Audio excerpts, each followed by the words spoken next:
মানে ইয়ে দিস না।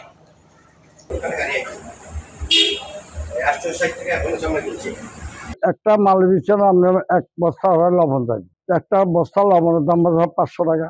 দেশের অন্যদের যারা আছে ওনারা যদি আমাদের দিকে তাকায় তাহলে আমরা বাচ্চা থাকবো, নাহলে আমরা মরে যাবো। ঈদ উপলক্ষে শখ করে আইসি, অন্তত চালানটা তো বাঁচবে। এখন চালান তো দূরের কথা, নিজে গাড়ি হিসেবে হয় না। হিসাব করেন 250 টাকা করে যদি হয় 166 পিস চামড়া, তাহলে কয় টাকা পাইলাম? আমার কিনা কত গেল? কিনা মনে করেন যে 800 আছে, 750 আছে, 900 আছে, এভাবে মানে এভারেজ করছি আমরা। 900 টাকা পড়ছে, তার ভিতরে আবার গাড়ি ভাড়া। এখন আর কি বলবো দাদা, দেশের অন্যদের যারা আছে ওনারা যদি আমাদের দিকে তাকায় তাহলে আমরা বাচ্চা থাকবো, নাহলে আমরা মরে যাবো।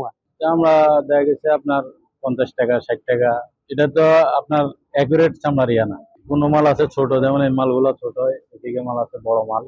সব মশার বিরুদ্ধে সুরক্ষা দিতে এলো বসুন্ধরা এক্সট্রিম অ্যারোসল, মশার বিরুদ্ধে এক্সট্রিম সুরক্ষা। ফুড দেখা গেছে 40 টাকাও কিনছে, 50 টাকাও কিনছে, 60 টাকাও কিনছে, 70 টাকাও কিনছে। ইনশাল্লাহ গাড়ি খুব ভালো গেছে, সুস্থ গেছে, কেউ কোনো বিপদে ধরনের। চামড়া পছন্দ যাবে, চামড়া খুব সুন্দর নতুন মানুষের কিনছে 500, 600, 700 তুলে কিনছে। আপনার সুতরাং হয় 1000 টাকা পড়ে যাবে লবণ সহ। একটা মাল বিছানা আমরা এক বস্তা লবণ চাই, একটা বস্তা লবণের দাম 500 টাকা। তাহলে মনে করেন আপনি কত 1000 টাকা পরিযার খরচ, তাহলে বিক্রি হবেন কত? আপনার লাভের লাগবে এত টাকা খরচ করবেন, সুতরাং আপনি বিক্রি করতে হবে 1200 বা 1300 টাকা।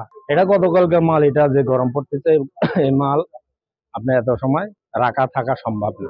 কিন্তু উনি বা যে কোনো কেউ এই ধরনের মাল যদি নিয়ে আসে, এটা নষ্ট মাল, এটা টেম্পার গ্যাস। এই মাল যেটা নষ্ট হয়েছে এটা কিছু করণীয় নাই। না, আজকের যে মাল সমস্যা হবে না, আজকের মালটা আপনার রাত্রে 12টা 2টা পর্যন্ত অসুবিধা, তাতে মাল এসে যাবে।